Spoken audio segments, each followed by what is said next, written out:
नमस्कार मंडळींनो, आजच्या ब्लॉगमध्ये तुमचं मनापासून स्वागत करतोय। ब्लॉग थोडे लेटच पोस्ट होतात कारण की आपल्या घरामध्ये दादाचा लगीना, त्यामुळे सगळी हकडे तकडे धावपळ सुरू झालेली आहे। तर त्या कारणामुळे आपले ब्लॉग करूक जास्त गावणत नाहीत आणि आता सध्या आपण निघालो भाऊबीजेसाठी, ते म्हणजे घाटकोपरला अनिता मावशीकडे। आपल्यासोबत असं आऊस आणि पप्पा दोघाव जाण। घराकडे जाता जाता वाटेत साईबाबांचा देऊळ लागला म्हणून गेलंय आणि साईबाबांचं दर्शन करून घेतलंय। घराकडे गेलाय आणि आजी आधी शुभ दीपावली केलंय। मावशीक बघलंय तर मावशीकडे कामांमध्ये बिझी राहिलेली होती। मावशी म्हणता सगळे यावच्या आधी कामं आटपून घेतय।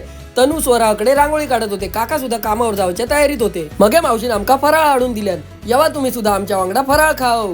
आम्ही फराळ खात होतो सर आमच्या सगळ्यांचो डॅशिंग आमदार संतोष मामान सुद्धा दणदणीत असो प्रवेश केल्यान। वाईच फराळ खाऊन झाल्यानंतर आठवला घराकडे वाईचे वस्तू आणूचे होत्या म्हणून मी गेलोय तनूक घेऊन शॉपिंग करू। आणि गाडीवर बसताना हेल्मेट माझ्याकडसून चेंडवासारखं उडालो। तकडेसून घराकडे इलाव आणि बघलो तर जानू, पुष्पा मावशी आणि हकडे मितेश आणि प्रतीक सुद्धा इलेले होते। सगळेजण घराकडे बसून गजाली मारत होतो। तनू बिचारा हकडे तकडे धावान कंटाळून गेलेला। संतोष मामा बहिणीन वांगडा गजाली मारत राहिलेलो आणि प्रतीक हकडे म्हणता मी आपल्या माझ्या पोटाची खळगी भरून घेतोय।